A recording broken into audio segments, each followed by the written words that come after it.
तो फिल्म की शुरुआत होती है और हम एक सुनसान रेगिस्तान के दरमियान में एक जख्मी लड़की को किसी से बचकर भागते हुए देखते हैं। उसका मुंह खून से लथपथ था और उसके पीछे एक गाड़ी भी थी। अब गाड़ी से एक आदमी निकलकर उसके पास पानी की बोतल फेंकता है और एक बंदूक फेंकता है। वो औरत पहले पानी पीती है और जल्दी से बंदूक उठाकर उसे लोड कर लेती है। इस बंदूक से वो उस आदमी को मारना चाहती थी, लेकिन उसका निशाना सही नहीं लग पाया और आखिर में उस आदमी ने इस लड़की को अपनी गाड़ी के नीचे कुचलकर मार डाला। सीन कट होता है और हमें दोबारा रेगिस्तान से गुजरती एक लड़की को दिखाया जाता है। इसका नाम है बॉबी, जो इस टाइम अपनी सिस्टर से कॉल पे बात कर रही है। उनकी बातों से पता चलता है कि बॉबी अपने फ्रेंड के पास जा रही थी, जिसने पहले भी बॉबी से अच्छा बर्ताव नहीं रखा था, यहाँ तक कि उसे हाथ भी उठाया था।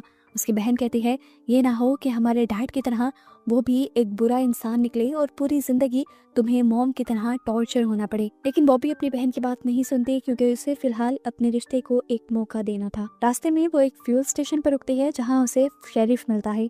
शेरिफ उसे बियर ऑफर करता है, लेकिन बॉबी को उससे बात करने में इंटरेस्ट नहीं था। वो अपने पैसे पे करके आगे बढ़ जाती है। अभी भी वो अपनी बहन से बात कर रही थी, जो उसे उसके फ्रेंड के खिलाफ भड़का रही थी। इसकी वजह से बॉबी को बहुत ज्यादा गुस्सा आ जाता है और वो ओवर स्पीडिंग करने लग जाती है। ऐसे में वो नोटिस ही नहीं करती कि रास्ते में एक शेरिफ की कार भी खड़ी हुई थी, जो उसे देख चुकी थी। जब शेरिफ उसके पीछे लगा और उसे रुकने का सिग्नल दिया गया, तो उसे रुकना ही पड़ा। शीशे से उसने देखा कि ये वही शेरिफ था जो फ्यूल स्टेशन पर उससे बात करने की कोशिश कर रहा था। शेरिफ उससे उसके डॉक्यूमेंट्स देखता है और बाद में उसे बताया जाता है कि उसे $1000 का चालान हुआ था। ओवर स्पीडिंग के लिए इतना ज्यादा चालान, इतने पैसे उसके पास थे भी नहीं।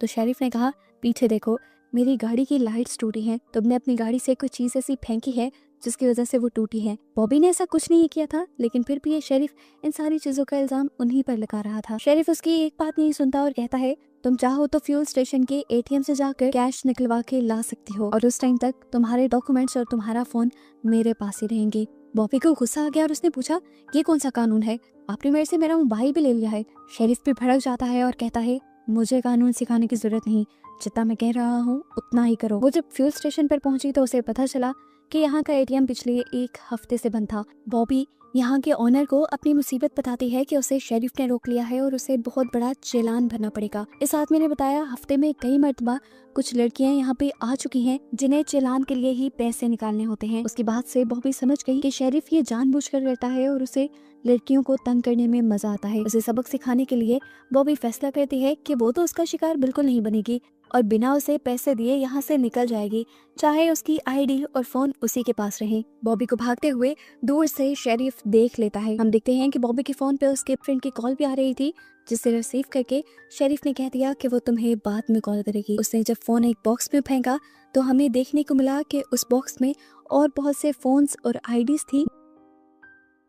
वो अब अपनी गन निकालते हुए बॉबी की हेडलाइट पर शूट करता है और ऐसे बॉबी को भी मजबूरन रुकना पड़ जाता है। शेरिफ उससे आकर पूछता है तुम वहाँ से भागी क्यों, जबकि मैंने तुम्हें वहाँ पर इंतजार करने को कहा था। बॉबी कहती है प्लीज मेरी सिचुएशन समझने की कोशिश करो, मुझे अपने बॉयफ्रेंड के पास जाना है, अगर मैं टाइम पर ना पहुंची तो वो मुझ पे जरूर शक करेगा। तब शेरिफ कहता है तुम्हारा जाना मुश्किल है, तुम्हें तो और फाइन पड़ गया है, तुम्हारी गाड़ी की हेडलाइट्स भी टूटी हुई है। वो अब बॉबी की तलाशी भी लेने लग जाता है कुछ अजीब तरीके से। बॉबी को ये सब अच्छा नहीं लगता। शेरिफ उससे कहता है कि इस सब के दौरान लाइसेंस तुम्हारा मेरे पास रहेगा, तुम चाहो तो फाइन भर के ये लाइसेंस अपना निकलवा सकती हो। इसके बाद बॉबी तेजी से यहाँ से जाने लगी, लेकिन तभी हमें दिखाया गया कि उस शेरिफ ने पीछे से बॉबी के टायर को ब्रस्ट कर दिया गन से शूट करते हुए।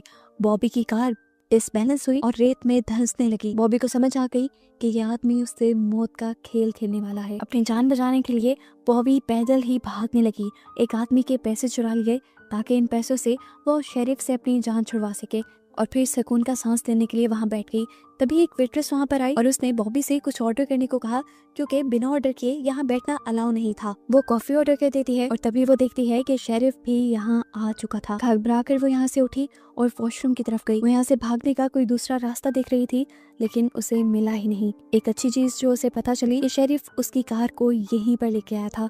ये देखकर उसको एक नया आइडिया आया और उसने फोन बूथ पे आके जल्दी से 911 को कॉल की और उनसे दूर गैस स्टेशन पर मदद मांगी। वो जानती थी कि यहाँ पूरे इलाके में एक ही शेरिफ है और इसी को गैस स्टेशन पर भेजा जाएगा। जबकि खुद उसने फौरन अपने बॉयफ्रेंड को कॉल की और सारी सिचुएशन समझाने की कोशिश की कि एक शेरिफ उसके पीछे पड़ा हुआ है, वो उसकी जान का दुश्मन बन रहा है। लेकिन यहाँ उसका बॉयफ्रेंड उसकी बात समझने के बजाय उसी पर ही चीट करने का इल्जाम लगाने लगता है। अब डरकर बॉबी अपनी बहन को कॉल करने की कोशिश करती है। वो उसे बताने ही वाली थी कि वो मुसीबत में है, पीछे से उसे शेरिफ की आवाज आई। शेरिफ यहाँ पर उसे उसकी लाइसेंस, मोबाइल और चाबियां वापस करने के लिए आया था। ये देखकर वो शॉक रह गई कि एक आदमी का इतनी जल्दी बिहेवियर कैसे बदल गया। सब नॉर्मल लग रहा था तो उसने अपनी बहन को भी कह दिया, नहीं शायद वो मेरा वहम था, अब यहाँ सब कुछ ठीक है। इधर दूसरी तरफ हमने देखा कि जिस आदमी के पैसे बॉबी ने चुराए थे, उसने पैसे चुराने का इल्जाम वेट्रेस पे लगा दिया और उसके बॉस ने भी बिना उसकी जस्टिफिकेशन सुने उसे जॉब से निकाल दिया।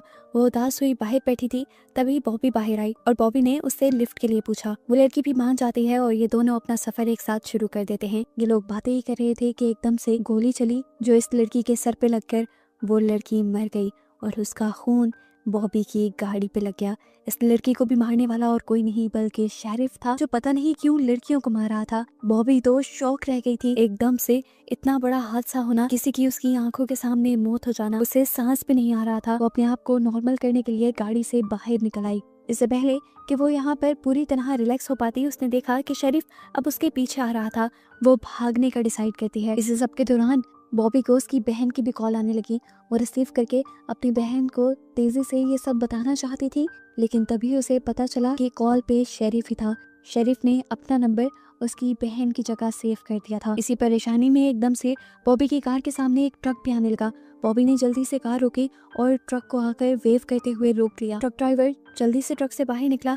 बॉबी की हालत देखते हुए वो उससे पूछता है कि क्या हुआ। बॉबी उसे बता देती है कि मेरे पीछे शेरिफ पड़ा हुआ है, वो मुझे मारना चाहता है, उसने मेरे साथी को भी मार दिया, प्लीज मेरी मदद करो। सिचुएशन सीरियस देखते हुए वो लड़का अपने ट्रक से गन निकाल लेता है और शेरिफ के ऊपर तान देता है। शेरिफ उस लड़की से कहता है, तुम इस लड़की की बातों में मत आना, ये एक किलर है, इसने एक लड़की को मारा है, पुलिस सुबह से इसके पीछे लगी हुई है, इस लड़की को मेरे हवाले कर दो और तुम जाओ। ट्रक ड्राइवर बॉबी को देखता है, उसकी हालत से ऐसा नहीं लग रहा था कि वो कोई किलर हो। वो समझ गया कि शेरिफ ही गलत आदमी है। इससे पहले कि वो शेरिफ को शूट करता, उसका ध्यान भटकने पर शेरिफ ही उसे शूट करके मार देता है। इस आदमी के मरते ही जल्दी से बॉबी दोबारा अपनी कार में बैठी और कार को भगाते हुए यहाँ से ले गई। उसने कार ड्राइव की और वो पहुंची एक सुनसान गैराज में। उसने यहाँ कार पार्क की। वो यहाँ छुपने की जगह ढूंढना चाह रही थी, लेकिन तभी उसे किसी के कदमों की आवाज़ सुनाई दी। अपने आप को बचाने के लिए, अपने डिफेंस के लिए उसने यहाँ से एक लकड़ी उठाई और उस आदमी के ऊपर हमला कर दिया जो उसके पीछे आ रहा था।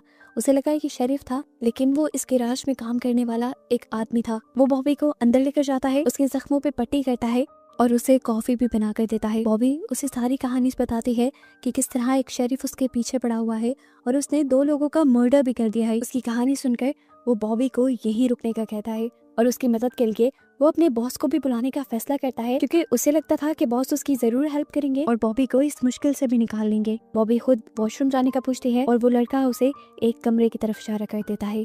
थोड़ी देर में यहाँ को यहाँ भी किया। कमरे के अंदर जाने पर वो हैरान हो गई। यहाँ पर कार मैकेनिक से रिलेटेड टूल्स के अलावा भी बहुत ही अजीबोगरीब टूल्स थे, जिस तरह चैन सॉ और इस तरह की चीजें। वो हैरान हुई, इन चीजों का यहाँ क्या काम। आगे बढ़ी तो उसने एक दीवार पे बहुत सी लड़कियों की आईडीज देखी और इन आईडीज को देखकर बॉबी के जहन में क्लिक हुआ कि ये जगह शेरिफ की तो नहीं। अभी उसने ये सोचा ही था कि उसके सामने शेरिफ आ गया और वो बुरी तरह घबरा गई। शेरिफ बताता है, तुम इतना दिमाग क्यों लगा रही हो, मैं बताता हूँ ना। इन आईडीज पे जो नंबर्स हैं वो रिप्रेजेंट कर रहे हैं कि ये लड़की कितना दूर तक भाग पाई थी। इससे पहले कि बॉबी यहाँ से भागने की कोशिश करती, वो दूसरा लड़का जो यहाँ का मैकेनिक अपने आप को बता रहा था, वो बॉबी के सर पे वार करके उसे बेहोश कर देता है। असल में ये लड़का भी शेरिफ का भाई था और शेरिफ के ऐसे कामों में उसका साथ दिया करता था। ये दोनों ही साइको थे। थोड़ी देर में बॉबी को जब होश आता है तो वो देखती है कि उसे एक चेयर से बांधा गया था। शेरिफ अपनी कहानी सुनाना शुरू करता है कि क्यों उसे औरतों से इतनी नफरत है और क्यों वो ये सब कर रहा है। असल में उसकी माँ एक अच्छी औरत नहीं थी, वो अपनी मस्ती में मगन रहती थी, जिसकी वजह से इन दोनों ने बहुत सफर किया था। इसके बाद वो बॉबी को एक चाकू दिखाता है और बताता है कि ये मैंने अपनी मॉम की खाल से बनाया था, यानी उसने अपनी मॉम का भी मर्डर किया था। और अब वो इसी चाकू से बॉबी की जुबान पकड़ के बेदर्दी से उसकी जुबान काट देता है और कहता है, इसी जुबान से तुमने मुझे गालियां दी थी ना। तकलीफ इतनी ज्यादा थी कि बॉबी एक बार फिर बेहोश हो गई। जब उसे होश आया तो उसे पता चला कि उसे चेयर से खोल दिया गया था। वो उठी, उसने शेरिफ का चाकू उठाया और यहाँ से बाहर निकल पड़ी। ऐसा नहीं था कि शेरिफ उसकी इस चाल के बारे में जानता नहीं था। हर लड़की जिसके साथ वो ये काम करता था वो भागने की जरूर कोशिश करती थी। अब बॉबी रात के अंधेरे में बिल्कुल उसी औरत की तरह भाग रही थी जिसे हमने मूवी के स्टार्ट में देखा था, और शेरिफ अपनी कार लिए उसके पीछे था। बॉबी भी जब भाग भाग के थक गई तो वो नीचे गिर गई। शेरिफ ने पहले वाली लड़कियों की तरह एक गोली के साथ बंदूक उसके पास फेंक दी। वो एक्सपेक्ट कर रहा था कि हर लड़की की तरह बॉबी भी उसी पर गोली चलाएगी, लेकिन उसने अपने ऊपर गोली चला ली और शेरिफ को इससे बहुत गुस्सा आया। वो आकर बॉबी भी चिल्लाता है कि ये खेल ऐसे काम नहीं करता, और तब आकर देखता है कि बॉबी तो जिंदा थी, उसने असल में हवा में गोली चलाई थी। शेरिफ जैसे ही उसके पास आया उसने शेरिफ के चाकू से ही शेरिफ के ऊपर हमला कर दिया। शेरिफ जब दर्द में तिलमिला रहा था तब बॉबी शेरिफ की कार में बैठी और उसने शेरिफ को कुचल दिया, और यहाँ पर उसने उस दरिंदे को मार डाला। जिसके बाद वो घर गई, वहां से उसने बड़ी बंदूक ली, कुछ आईडीज उठाई सबूत के तौर पर, और जब यहाँ से निकलने लगी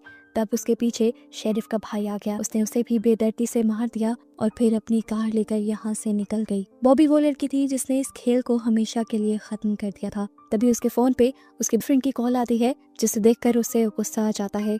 इतने मुश्किल वक्त में वो उसे बचाने नहीं आया था, उसने फोन को भी वहां पे फेंक दिया था। देखने को मिला कि बॉबी ने अपनी जुबान जो शेरिफ ने काट दी थी वो भी एक बर्फ के डब्बे में रख ली थी, जिसे वो दोबारा जुड़वा ली थी।